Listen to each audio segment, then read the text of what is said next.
Muy bien, Juan 8, 12 al 20, un pasaje súper conocido, tan conocido que cuando yo recién, no tan recién, pero me había convertido al cristianismo, había empezado a ser cristiano hace muy poquito, llevaba algunos, no sé, yo creo que un año más o menos, y en el lugar donde yo trabajaba, a ver, no, antes de eso, entre el 99 y el 2004, varios saben, yo me fui a vivir afuera con mi familia, estuve viviendo en Francia durante 5 años. Entonces hay un periodo del país donde no estuvimos, ¿ya? Cuando yo volví, no era cristiano todo ese tiempo, me convertí como a los 2004, los 20 años, ¿ya? No, los 22. Y después que me convertí, empecé a ser cristiano, a conocer a Jesús, empezar a vivir para Él, en los diferentes trabajos donde estaba y empezaba a decir que era cristiano, me empezaron a apodar Luz Divina. Y yo no tenía idea de dónde salía eso, porque no había estado entre el 99 y el 2004 en Chile. Decía, ¿por qué me dirán eso? Bueno, soy cristiano, Jesús es la luz, está bien.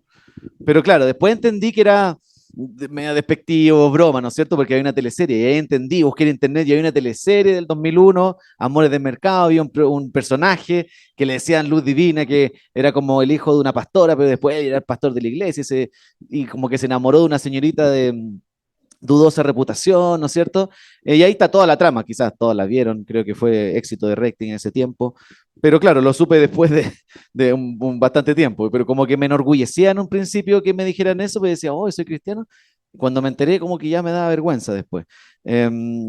Y así, generalmente, con esas vocabularios bíblicos se hacen muchas bromas, ¿no es cierto? Ver la luz, me acuerdo del chiste de Bombo Fica, el tiro, cuando está con ese vecino, ¿no es cierto? Que Bombo Fica cuenta cuando vio un sermón de Jimmy Swaggart, un evangelista, y dice como que él vio la luz y no sé qué cosa, y como que le decía que tenía que ir al vecino de al lado, que era un no sé qué, un malandra, y va donde el vecino le empieza a decir, tú tienes que arrepentirte y para que veas la luz, y todo el chiste es eso, ¿no es cierto? Y el vecino va y se entrega a la policía, y es que me dijo mi vecino que para que viera la luz y tenía que... Ya bueno, yo no soy Bombo Fica, pero hay instancias donde se ocupan muchos vocabularios bíblicos para burlarse, ¿no es cierto? Y tampoco nos ponemos grave y como, ay, no se burlen de la luz y no sé qué. Pero llegó un momento donde, claro, sentía cierta vergüenza cuando me decían luz divina. Y esa declaración viene de una declaración de Jesús, como la de hoy día, que ustedes pudimos leer ahí en Juan capítulo 8, verso 12 en adelante, cuando Jesús dice, yo soy la luz. La pregunta es, ¿qué significa eso y cómo nos afecta a nosotros? Y eso es lo que vamos a estar viendo hoy día. Dos simples cosas. Ahí está, gracias. Buena, Marti. ¿Qué significa? ¿Cómo nos afecta?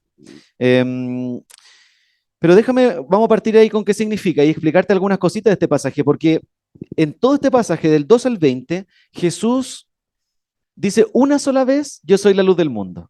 Generalmente en otros pasajes repite como dos, tres veces y enfatiza, yo soy la puerta, yo soy la puerta, yo soy el buen pastor. Como que lo repite varias veces. En este pasaje es bastante raro, porque el sermón podría basarse solo en el verso 12, Jesús es la luz, yo soy la luz y listo. Y luego se pone a hablar del verso 13 para adelante como que empieza otra conversación temática y como que uno pierde el sentido de yo soy la luz. Dice, ¿por qué ahora estamos hablando de otras cosas? Entonces parece que pudiera ser como raro, pero no es tan raro. No es que habla de otro tema, sino que del verso 13 en adelante es lo mismo pero aplicado. Por eso vamos a estar viendo qué significa verso 12 y cómo nos afecta. Toda la aplicación cuando Jesús dice soy la luz es del 13 al 20, ¿vale? Entonces, ¿qué significa la luz y cómo nos afecta? En primer lugar, ¿qué significa para entender bien qué significa cuando Jesús dice yo soy la luz? Quizás para nosotros no es tan raro. En otros contextos puede ser más raro, o puede chocar o llamar más la atención. Me acuerdo cuando ustedes se acuerdan cuando les contaba, ¿no es cierto? Que me tocó ir a Cuba el año pasado y, y la luz allá es muy diferente a lo que aquí, ¿se acuerdan? Te pueden cortar la luz en cualquier momento, no sabes cuántos días vas a estar sin luz. Entonces me preguntaban los niños, ¿ya le cortan la luz? Sí, pero muy raro, ¿cierto? Entonces para nosotros quizás hablar de luz o yo soy la luz, no es tan chocante o no nos prende ampolletas en nuestra mente. Entonces tenemos que ir un poquito más de contexto, volver al principio, pero no al principio de este pasaje, ni al principio de Juan, sino que al principio de la Biblia. ¿Se acuerdan cuando en Génesis 1 Dios crea todo de la nada? llena todo el vacío en ese momento, ilumina todo en medio de la oscuridad. Creo que puse ahí Génesis 1 del 1 al 5. Dios en el principio creó los cielos y la tierra era un caos total, y ahí empiezan estas palabras. Las tinieblas cubrían el abismo. Está muy chiquitita la letra, parece, ¿no? Veo a varios así como arrugándola, ya hora de poner lente, ¿ah? Y el Espíritu de Dios se movía sobre la superficie de las aguas, y dijo Dios, que exista la luz. Y la luz llegó a existir. Ahí está la generación de la luz. Dios hablando y diciendo, quiero que haya luz. Tú tienes que apretar un botón para que haya luz. Dios habla y hay luz. Y la luz llegó a existir. Dios consideró que la luz era buena y la separó de las tinieblas. A la luz la llamó día y a las tinieblas noche. Y vino la noche y llegó la mañana y ese fue el primer día. Todo eso ocurrió en un solo día.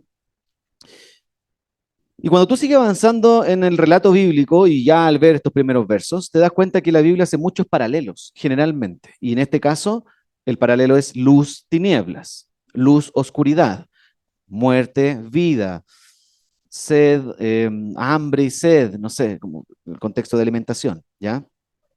Entonces, generalmente vemos eso. Y la luz, cuando tú ves la palabra luz en la vida, siempre generalmente significa o representa vida. Donde hay luz, hay vida. Donde hay luz, hay salvación. Siempre son las palabras sinónimas y que se interponen constantemente, así se entrelazan. Luz, vida, luz, salvación.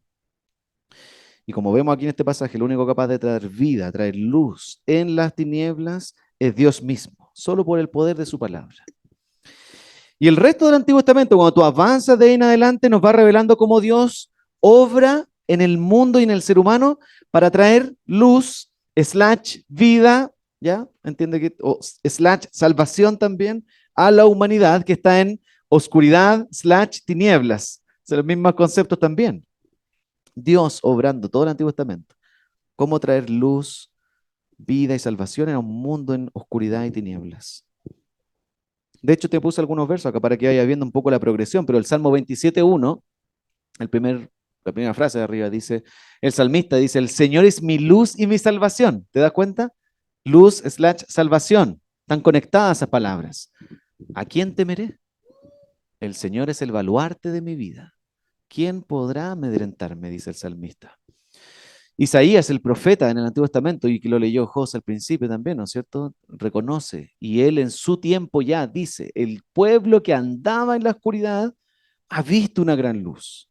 Sobre los que vivían en densas tinieblas, y ahí está oscuridad, tinieblas, el paralelo, la luz ha resplandecido.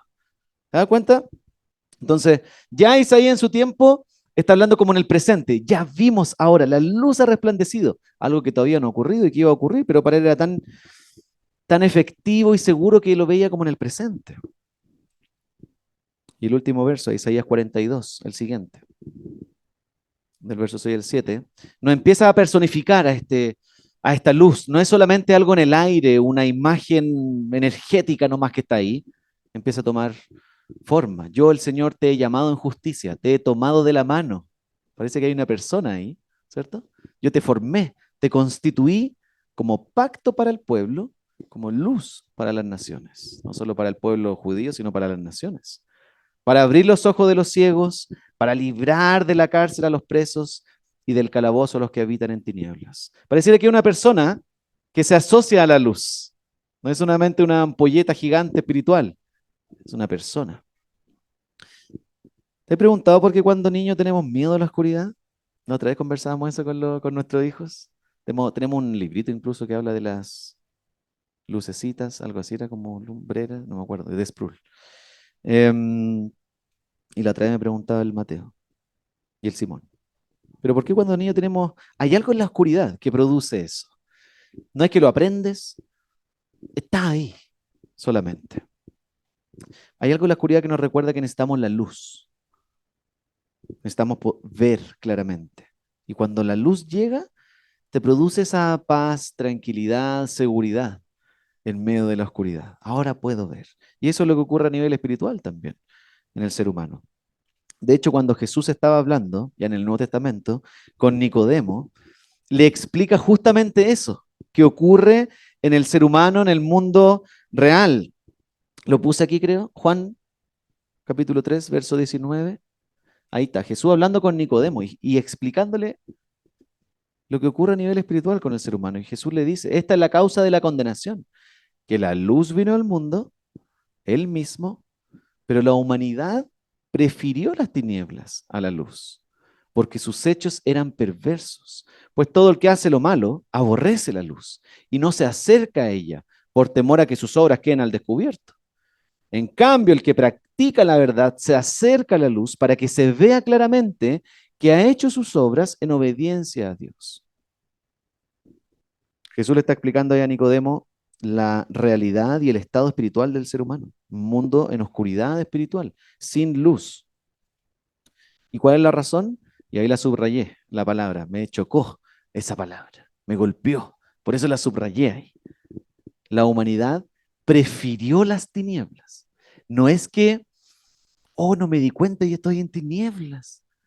Oh, es que el otro como que me mandó aquí, me trajo aquí, yo no, de repente estoy... Es fuerte esa palabra de Jesús. Hay una preferencia por la oscuridad en el ser humano. Quiero estar ahí, oscurecido, lejos de la luz.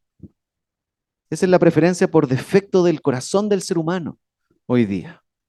Estar en tinieblas, no quiero luz. ¿Por qué?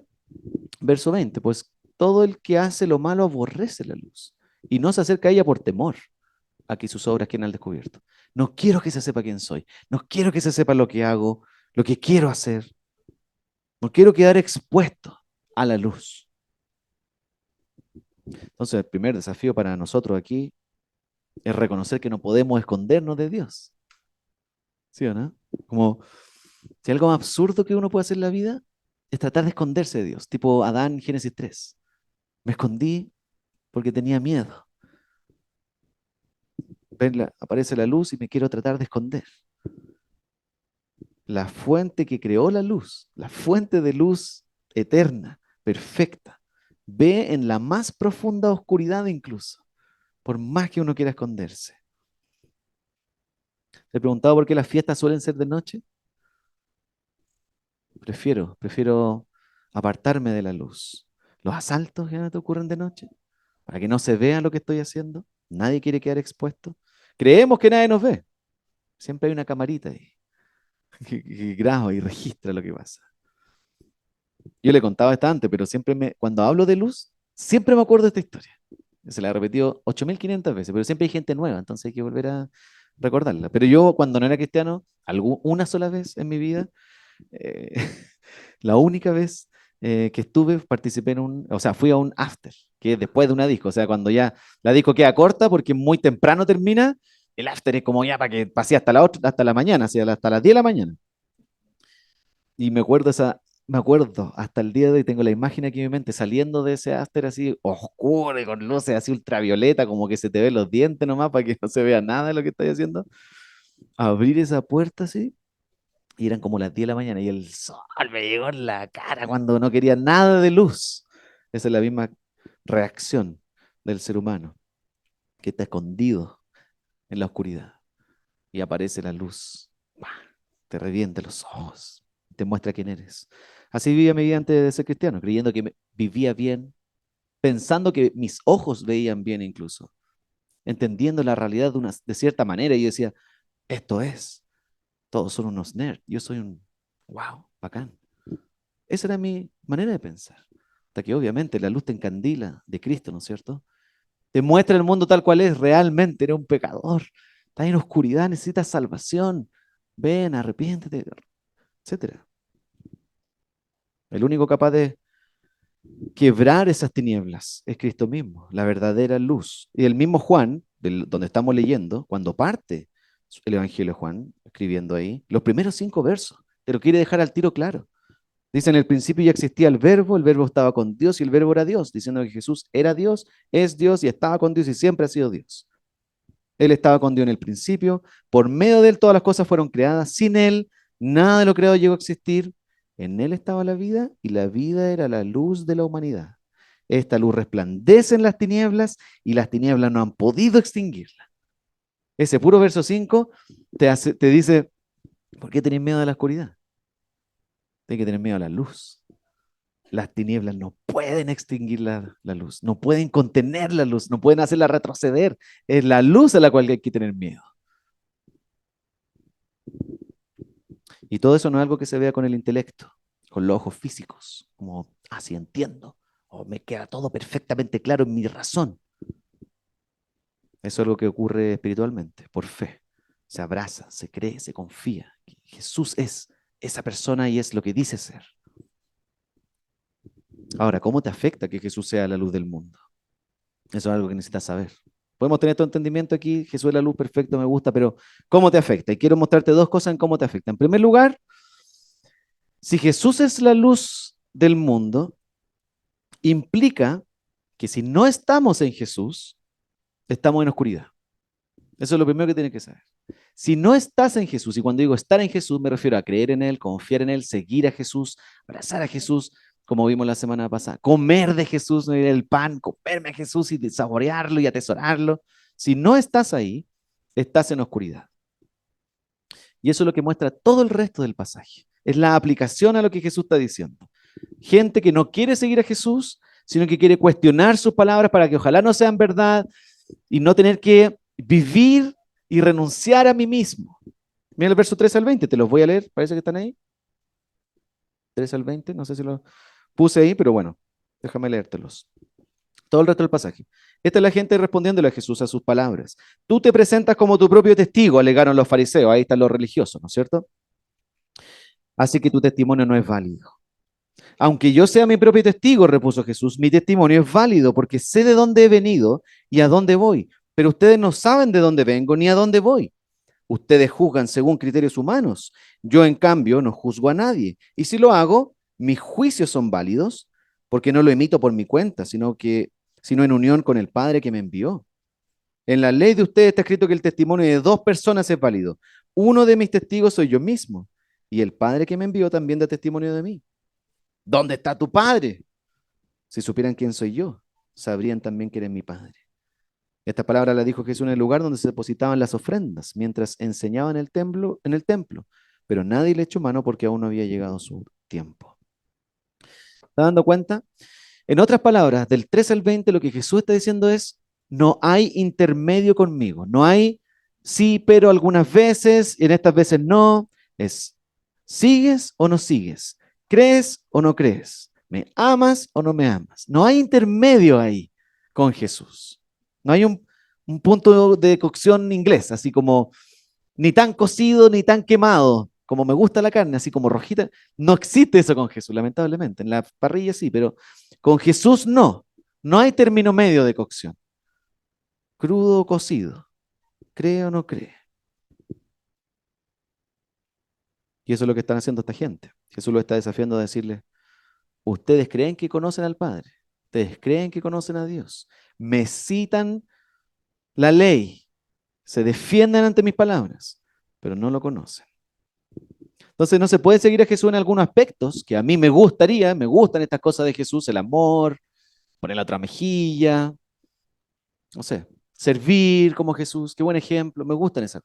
Pero hay otras cosas que, oh no, cuando habla del pecado, las relaciones, de su voluntad sobre la mía, ahí quizás podemos debatir tal vez. La gente en esta escena está buscando desacreditar a Jesús y sus palabras. No quiero que sus palabras sean verdad. No quiero tener que renunciar a mí mismo y empezar a vivir para lo que Él dice. Piensan que conocen a Dios y que están bien con Dios, pero no conocen a Jesús. Si no conocen a Jesús, no conocen a Dios. Si no sabes quién es Jesús, no sabes quién es Dios. Y no puedes vivir como Dios quiere que vivas. De hecho, creo que vivir de este lado del mundo, para los que quizás, no sé si hay alguien del otro lado del mundo, digamos oriental, pero vivir de este lado del mundo puede hacernos, de alguna u otra manera, bajar el estándar de lo que significa tinieblas, o oscuridad, o pecado en el mundo. Vivimos en este lado del mundo, con tanta entretención y comodidad que podemos pasar por alto el estado espiritual del ser humano.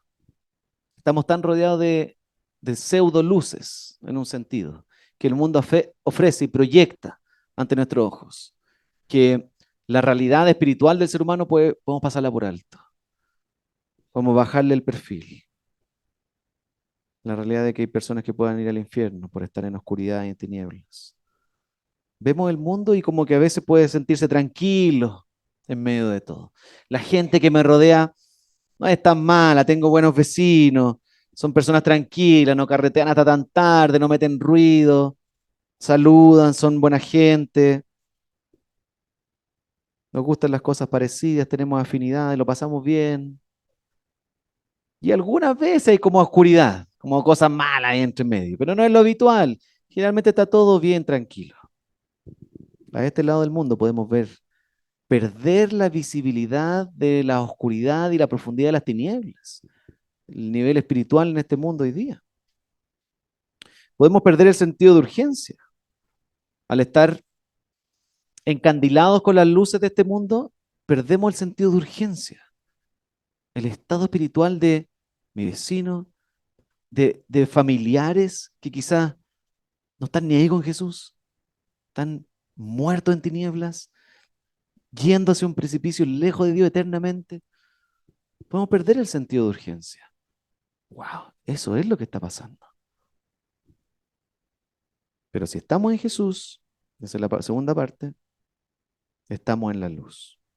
Si no estamos en Jesús, implica que estamos en tinieblas, en oscuridad. Si estamos en Jesús, estamos en la luz. Y eso también tiene su desafío. Para los que están en la luz, los que están en Jesús. ¿Cómo sé si tengo la verdadera luz? ¿Cómo sé que no estoy colgado a la luz? Que estoy agarrando luz, que no es la verdadera esa, no es la fuente donde tengo que estar conectado. ¿Cómo sé si ando en la luz, esa jerga que se ocupa para andar en la luz? Jesús lo dijo en el verso 12, yo soy la luz del mundo. El que me sigue no andará en tinieblas, sino que tendrá la luz de la vida. Es súper práctico. Tener la luz es tener la vida. Seguir a Jesús es estar en la luz y es tener vida. Y eso es súper práctico. Y significa básicamente hacer la voluntad de Dios, lo que Dios quiere, lo que Dios establece en su palabra como más importante y prioritario en mi vida que incluso lo que yo quiero y yo quiero priorizar y hacer en mi vida. ¿Qué pasa cuando van a chocar esas prioridades? La voluntad de Dios, mi voluntad, ¿qué va a priorizarse ahí? ¿Qué va a tener el primer lugar y mayor importancia?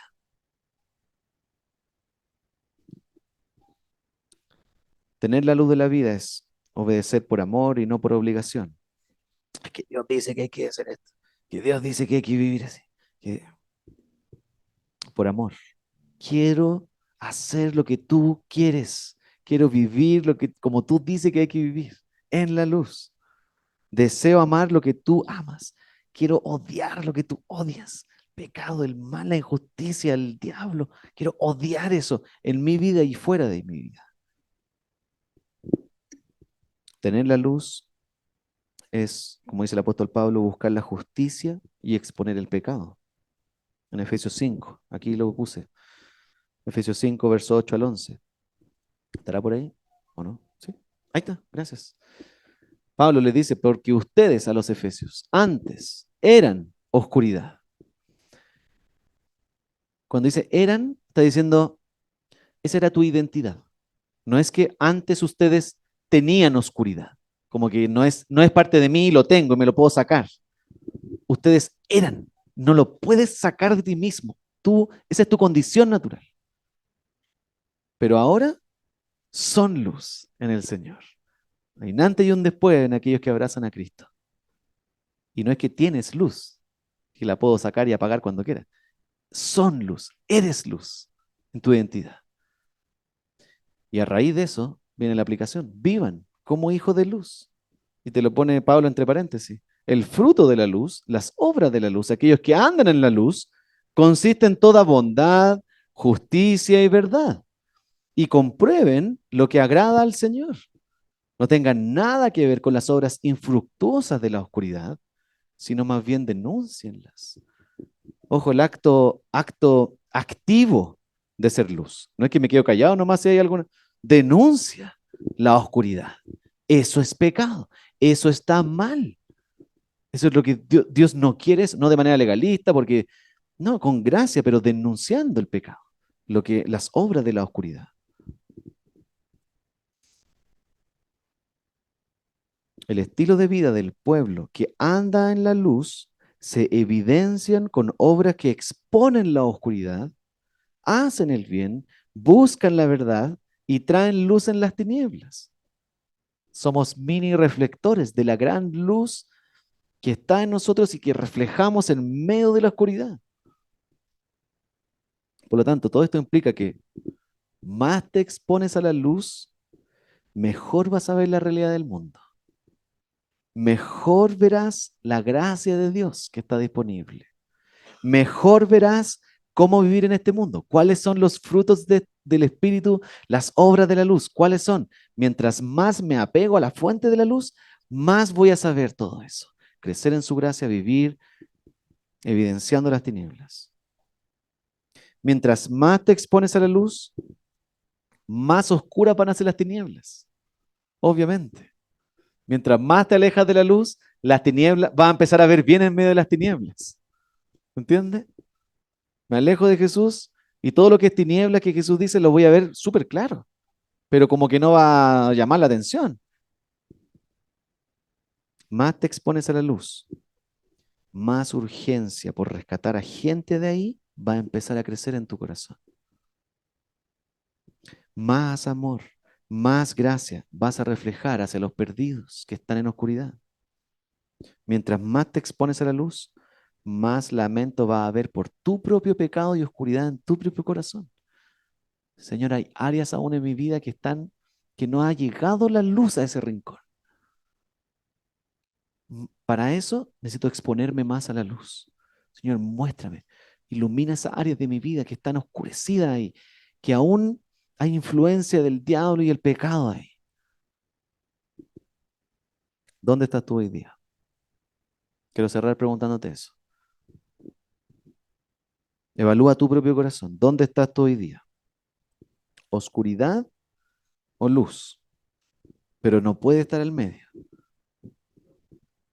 Si estás en la luz, siguiendo a Jesús con todo, quiero animarte a irradiar luz, a encandilar otros ojos con la luz de Cristo. Vivir como hijos de luz, reflejando su luz al mundo. Qué linda sería una iglesia puente así, ¿no es cierto? Que ya empieza a irradiar esa luz. Gente que vive esparcida en diferentes lados, brillando en barrios oscuros espiritualmente, no que no tienen luces en el pasaje, oscuro espiritualmente, entenebrecidos, en tinieblas. Y ahí hay pequeñas luciérnagas paseándose, mostrando luz, trayendo a otros a la luz, evidenciando las tinieblas y recordando, como dice el mismo Juan, pero en Apocalipsis, capítulo 21. Los primeros versos. Después vi un cielo nuevo y una tierra nueva, porque el primer cielo y la primera tierra habían dejado de existir, lo mismo que el mar. Vi además la ciudad santa, la nueva Jerusalén, que bajaba del cielo, procedente de Dios, preparada como una novia hermosamente vestida para su prometido. Oí una potente voz que provenía del trono. Aquí entre los seres humanos está la morada de Dios.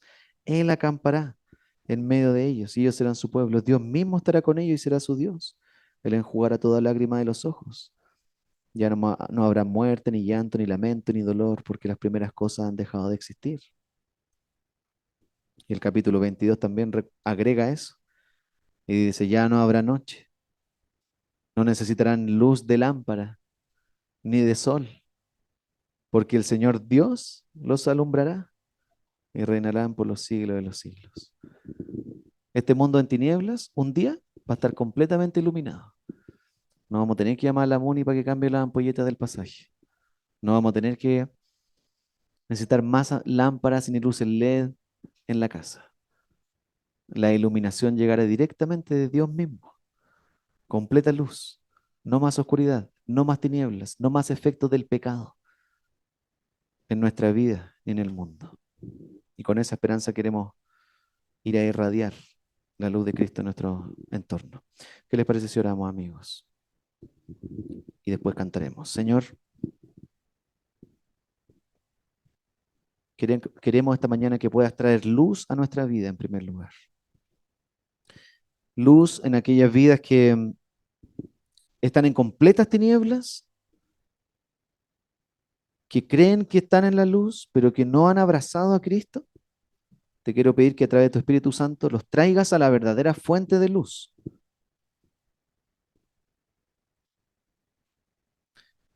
Que no rechacen tus palabras, no quieran evadir la verdad y venir a ti por fe en arrepentimiento y ser iluminados sus corazones, libres de la oscuridad y la esclavitud a las tinieblas. Te pido por aquellos que hay rincones en nuestro corazón, donde todavía no llega la luz de Cristo, donde no ha sido iluminado ese sótano en nuestro corazón. Quiero pedir, Padre, que tú hagas lo que no podemos hacer en nuestro corazón. Ilumina esa área, esa creencia, esa convicción errónea, esa actitud que nace de un corazón oscurecido. Quiero pedir que puedas traer tu luz ahí, nos hagas libres. Y que también, Señor, nos ayudes a todos, aquellos que estamos en la luz, a dar verdadera luz hacia afuera, irradiar luz hacia otros. Que puedan quedar encandilados no con nosotros, sino con aquel que es la fuente de luz. Y puedan encontrar salvación en la oscuridad. Haz de nuestra iglesia una iglesia que brilla por un carácter que vive en la luz, en la verdad, en la justicia, en la gracia, en el amor. Te lo pedimos, Señor, en el nombre de Jesús. Amén.